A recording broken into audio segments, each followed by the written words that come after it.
Cracking an eye open, I immediately shut it against the harsh light coming into the room and bit back a groan as I felt the pounding in my head.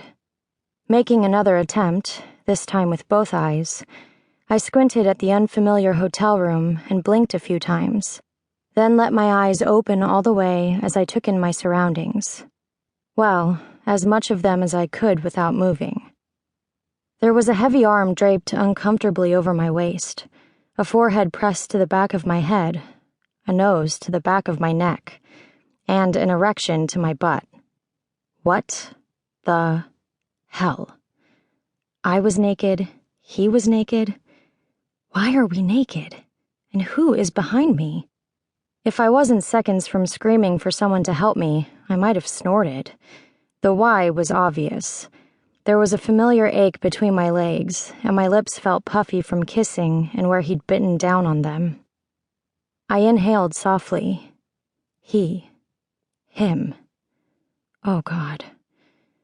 Flashes from last night took turns assaulting me with the pounding in my head.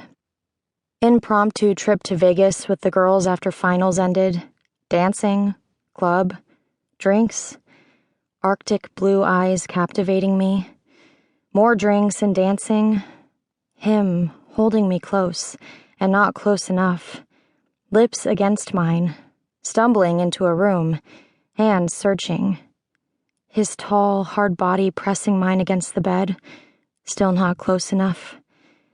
My eyes immediately went to my left hand, and I exhaled slowly in relief when I didn't find a ring there. Thank God.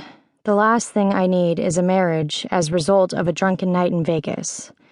I rolled my eyes. The last thing I needed was a man in my life, period. And if my family didn't kill me for it, I would have died from embarrassment if I had ended up with a ring on my finger after last night. Because unlike what everyone loves to believe so they can feel better about their own dirty deeds while in Sin City, what happens in Vegas doesn't always stay in Vegas. Trying not to wake him, I slowly slid out from under his arm and off the bed to search for my clothes. Once I was dressed, I told myself to just leave, but I couldn't help it. I turned to look at him in the light. I needed to be sure I hadn't made him up.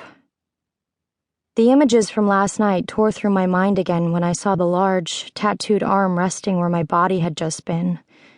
The muscles were well defined, even when he was relaxed, and the face had a boyish charm now that he was asleep. Such a difference from the predatory stare and knowing smirk I kept seeing in my mind. Before I could stop myself, I gently ran my fingers through his dirty blonde hair that, now in the sunlight, I could see had a red tint to it. And I knew if he opened them, those Arctic blue eyes would once again captivate me. But I couldn't risk that. I'd already stayed too long. I'd already made a mistake with him.